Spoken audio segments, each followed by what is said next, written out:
On August 2, 2017, around 5:15 p.m., a 21-year-old girl named Savannah left the sauna and drove her car to San Jose Boulevard in Jacksonville, Florida. At 5:30 p.m., her shift was at the Bonefish Grill seafood restaurant.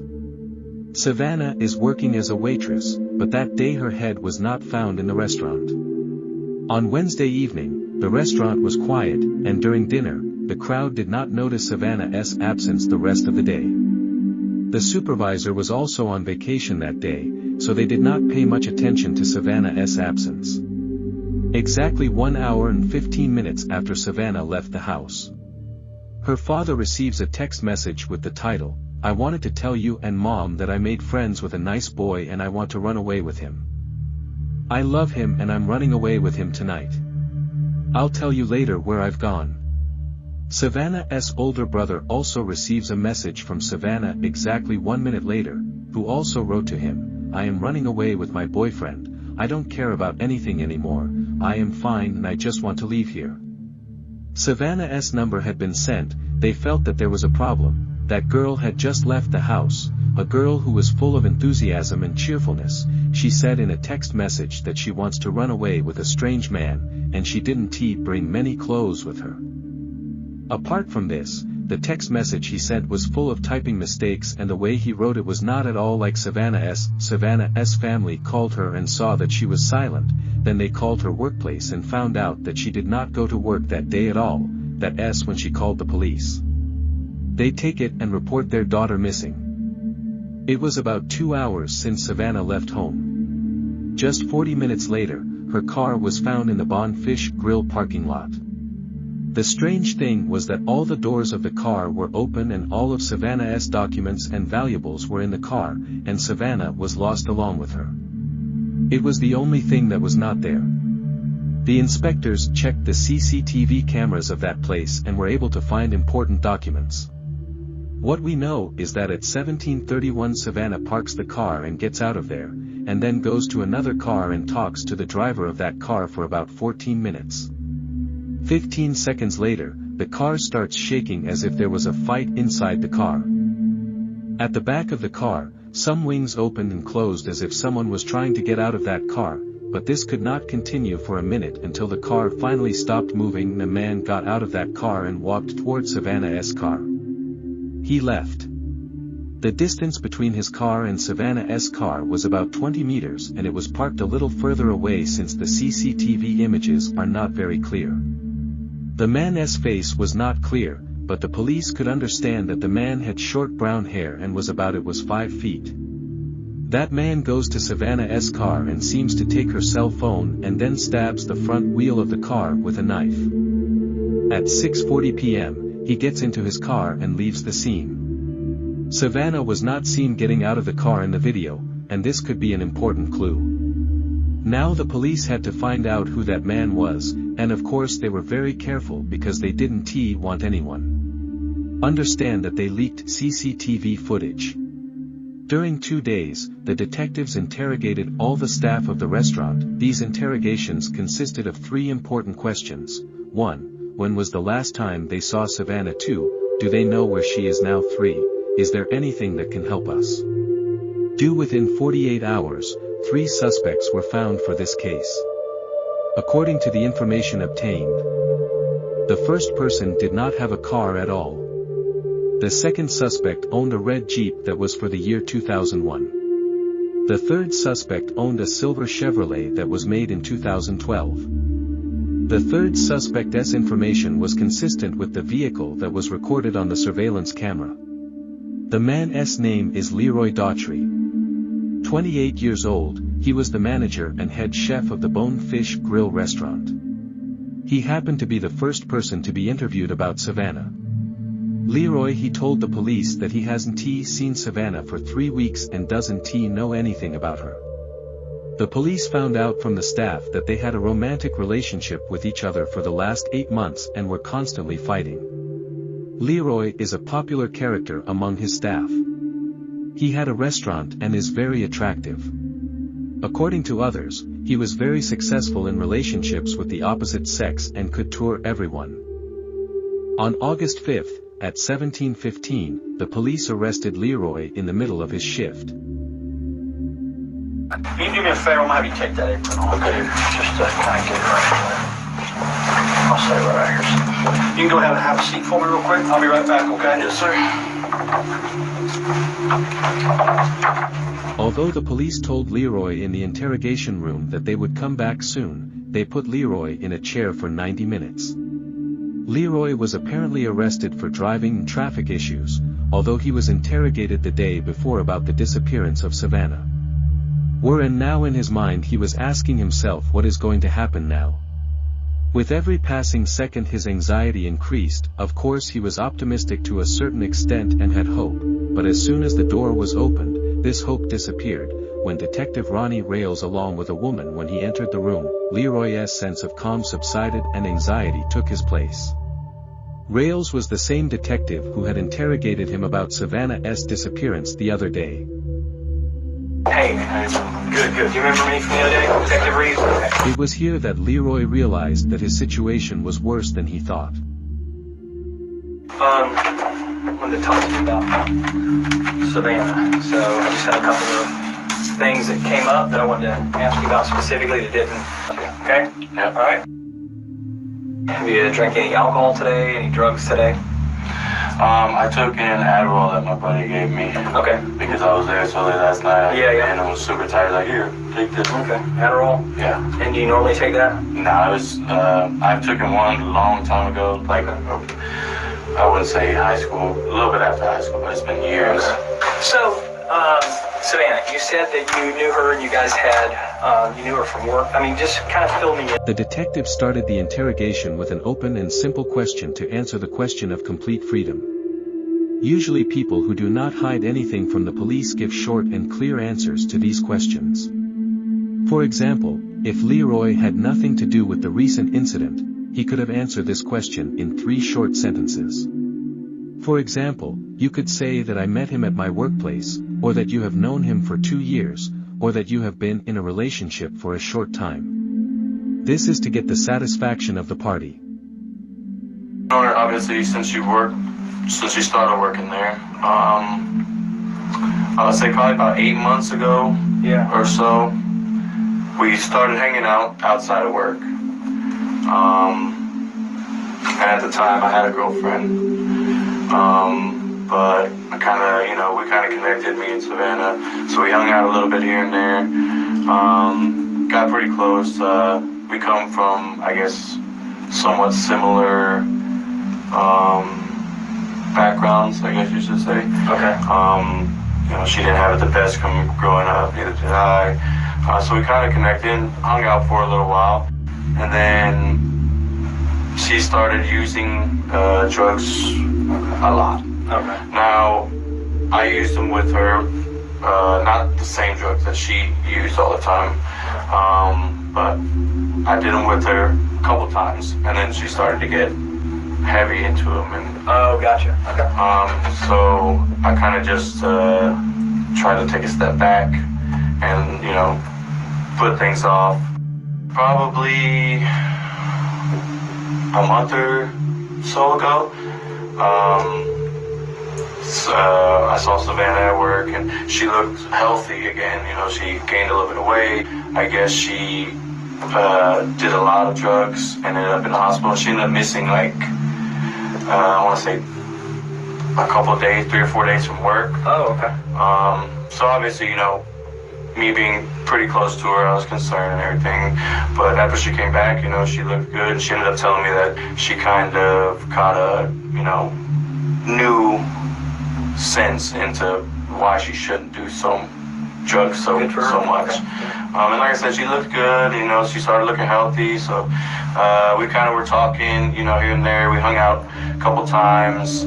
She came over to the house, and we just kicked back, drink a couple beers, watch movies, stuff like that. Like I said, we did, we took some pain pills here and there on occasion, but then she started bringing heroin over and stuff like that. And that's, my mom was addicted to methamphetamines when when I was younger. So those hard drugs just kind of scared me a little bit. So that's why I took a step back the first time. I ended up telling her, I was like, hey, you know, for one, I'm dealing with a lot of personal stuff myself right now as it is. You know, I'm a little depressed. I think we're moving too fast. I think we should, you know, stop talking. And she said, I understand, it's completely fine, no problem, you know. She said, I'll delete your number, I'll never text you again. And that was the last time that we text. It was probably 2 or 3 weeks ago. Okay. Sometime in July. Right. And then the last time, when was the last time you saw her? This is what I was up with. I didn't tell you the truth when we talked at Bonefish. Okay. Leroy's answer took about 5 minutes. Leroy didn't know that there was an important piece of evidence that would prove everything, but he knew that the detective hadn't shown him a piece of evidence or something yet. Now he had no choice but to prove that there was no evidence at the crime scene or a confession. And take the case one step further. The detective was trying to keep any kind of evidence secret until the golden time came. Last time I saw her was Wednesday afternoon. Okay. I heard that she has been basically telling a lot of people at work that having sex. Okay. I pulled in the parking lot. She pulled in a little bit after me. I parked, and I said, hey, can I talk to you for a second? And she said, yeah, what's up? And I was like, I heard you've been saying some things about me and you. And she asked me, she said, can I come sit in the car? Because I just did some heroin and I'm a little paranoid. Using heroin does not cause hallucinations, but it relaxes and calms the person. Some may claim that heroin causes hallucinations, and it depends on the user. That day Savannah had arrived at work and wanted to do her shift. If Savannah had consumed heroin, he was not delusional. Okay. I said, why are you doing that? You know, you're doing really well. You shouldn't have been doing that. Okay. And so she came and sat in the car, and I explained to her the situation. I told her that servers at Bonefish were coming to me and telling me that you're telling people when you're out that we're still having sex and we're boyfriend and girlfriend. And I said, I would appreciate, you know, I need you to stop, because for one, it's jeopardizing my job. We agreed to, you know, stop talking mutually and just move on and, you know, be cordial or whatever. But it was nothing more than that. She said she's going to keep talking, you know, telling lies and stuff about me and everything like that. And at this moment, Leroy tried as much as possible not to leave any traces of himself. He did not say anything recklessly that would be recognized as an accused. Maybe he thought to himself that someone saw him with Savannah. The detective knew that Savannah he didn't leave the car, and now he wanted to put him in a position to tell his second lie. She had her phone in her hand, she got out of the car and walked towards the main entrance from San Jose. So like if So this is like I wouldn't say she was walking along the edge of the plaza, but she was walking maybe towards this way. Mm-hmm. And I would say an older model Ford pickup, green. Okay. Drove past me and around, and she got in. Okay. The accused was defending himself in the best way possible. He said that he left the parking lot with Savannah and then they separated and that girl went in a different direction. If the accused had known about the CCTV footage, he would have corrected his words, but that is a lie. He was exposed. So she gets out of the backseat and begins walking in the direction of, not necessarily paralleling San Jose, but she's walking towards 295 or down towards that entrance area. Yeah. And then she's got her phone, and you said you thought she was calling somebody? The detective knew that his claim that he was not present at the crime scene was a lie. She had it in her hand and looked like, I mean, I couldn't tell if she was texting or not or anything. But she had her phone out. Yeah, she had her phone out and was looking at it, and then it looked like she was going to put it up to her ear, and then the green truck came around. Okay. And how long do you think it was between the time that she got out and started using her phone till that green truck pulled up? The interrogation session was very long and the accused seemed to be very calm. About 295 all the way to Beach Boulevard to Grove Park, and then Grove Park. How long does that usually take you? This trap, I think it usually takes me about 25 minutes or something. When she's in the car, what does she say to you about what her plans are? So she's scheduled to work that night. So she's going to work? She didn't talk about, I assumed she was going to work.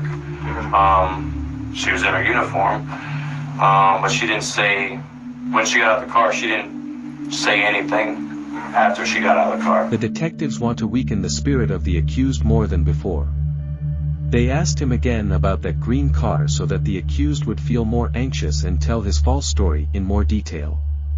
Again, the detectives gave him a false sense of security in order to a good opportunity to use it against him. And she gets in that truck. Let's be honest, we won't even call her she, Savannah, okay? Savannah, again with this picture, if we're using it in the same place, from where your drawing was, they drove over here. You're here, and they drive out over here. Do they stop? Does she get out and go into work? Does the truck keep going? I didn't see once they turned the corner past the ATM. Once she got in and they left, I left. Okay. Did she call you later on or text you later on? Savannah? No other contact with her? No. So where's Savannah right now? I don't know. Where would I find her? I don't know. Objective is to find her. Definitely. I think time's running out on her. I want to find this girl. I need to find her. And here's a couple reasons I need to find her. One is I'm hoping that she's still alive. And that's really, I really do, I'm holding out for that.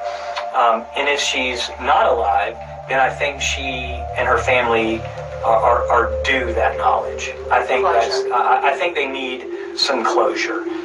Because I think the reality is if somebody's, dead somewhere, a parent would want to know. I think do you have kids? No. Okay, so one day when you have kids, the uncertainty is whatever kind of a person she is. And I'm not about to say what kind of a person she is, because I'm not making any judgments. I'm saying that this human being if she's alive, then I want to find her. I need to make sure she's okay, because several days now she hasn't been around. Things happen to the human body, and people can't stand a lot of things that can transpire. But the other thing is, if she's not, this family deserves better than this. This family deserves better than somebody who works with her and who's got knowledge and won't tell the police because they're worried about their own ass. Because that's pretty cheap. I'm gonna be honest with you. And your feelings in it, I don't really care about your feelings. What I care about is finding her. So where is she? I don't know where she is. Where is Savannah? I don't know. I need to know where Savannah is. So I don't know where she is. You don't know because you had something done with her and you weren't involved in that part? I don't know. Tell me something. What can I work with? I told you the last time I saw her. But that's not true because we have proof. Before the interrogation started seriously, the suspect had repeated the phrase "I don't know" several times. The detectives had planned when to reveal the evidence to the accused. Now the time had come to reveal the evidence, but the accused continued to prove his innocence. But it was clear that Leroy did not want to give up, so the female detective stepped forward and continued the interrogation and revealed the last and most important piece of evidence to increase the pressure on the suspect. We have proof, and that's why we're sitting here, Lee. At this point, we need this for her. I mean, I look at that little girl and I think of my little girl. My little girl who's her age.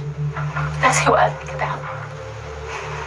If that was my little girl, I couldn't imagine. I don't care what she said about you or whatever, but my little girl is that age. Maybe. And you're not telling the truth. Maybe something gets out of hand in the car. I didn't do anything. Okay, you didn't do anything, but she was in your car. She never got out of your car. She never got out of your car, Lee. But we're not saying that you did anything. I'm trying to find her. I didn't say you did anything. I don't know where she is. Well, we can prove that you left with her in the car. So please, do everybody a favor and just tell us. Where is she? You've got to be able to separate. We're not sitting here saying you did anything to her. I don't know. She's on drugs. Maybe She passed. I don't know. I'm not in that car with you guys. I know that she's in that car with you. I have proof of all of this. Okay, let me ask you, Lee. Then tell us now if you're being an honest man. Are you being honest? Yes.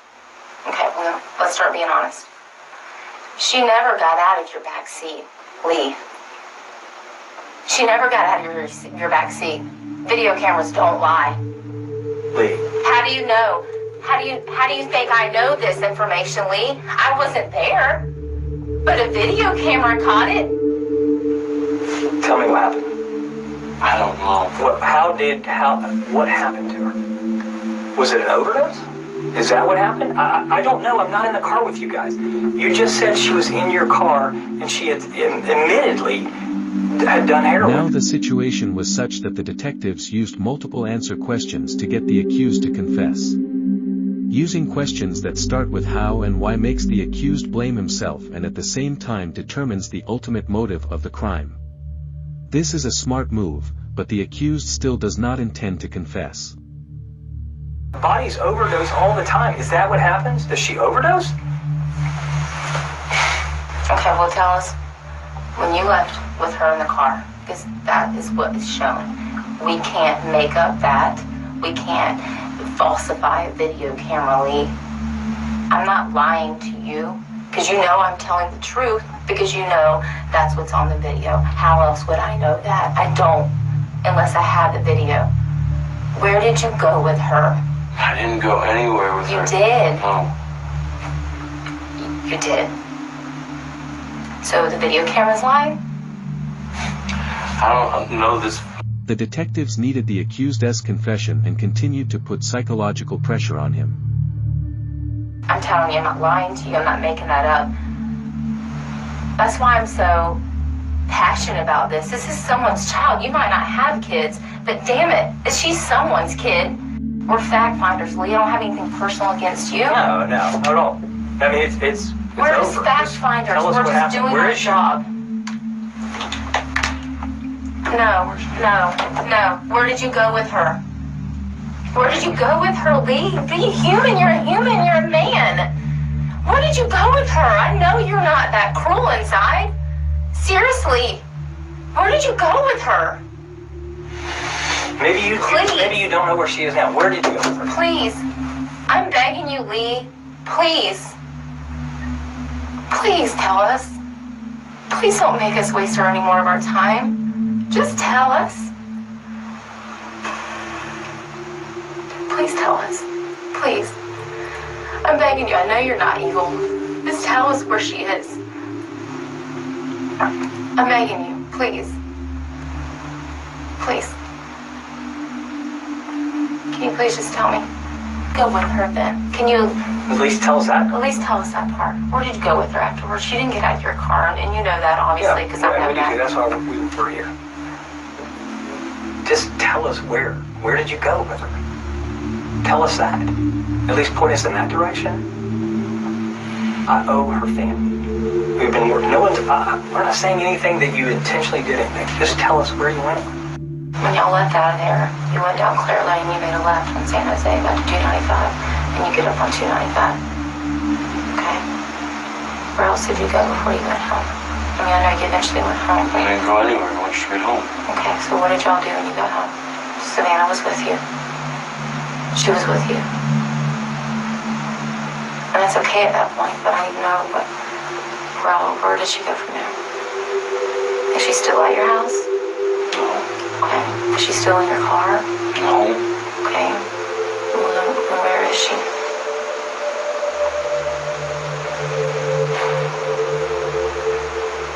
I don't know where she is. Okay, and where did you last drop her off at? I didn't drop her off. Okay, well then tell me.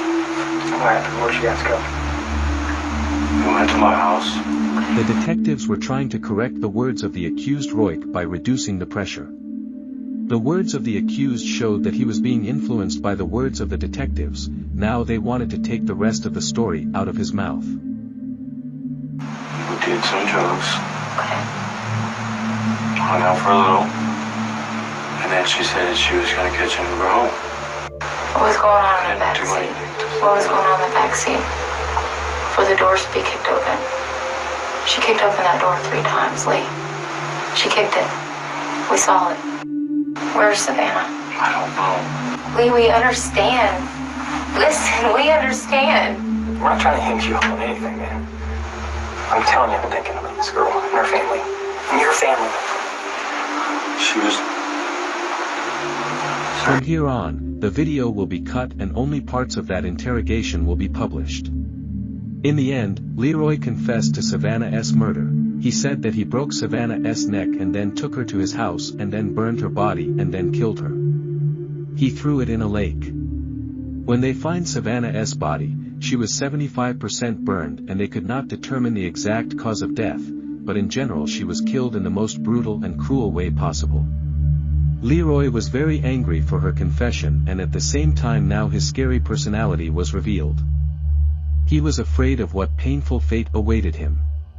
He kept saying, "I'm going to jail and I'm going to die." He committed the murder of Savannah in self-defense, even though he was taller than Savannah in terms of height and appearance. He said that Savannah slapped him and that he was scared for his life, and during these clashes, he held her neck tightly and felt her make a sound, and it was there that he understood that he accidentally broke his neck. Thank you for being with me until this video. I am waiting for your comments about this case in the comments section. Please subscribe the channel and like my video.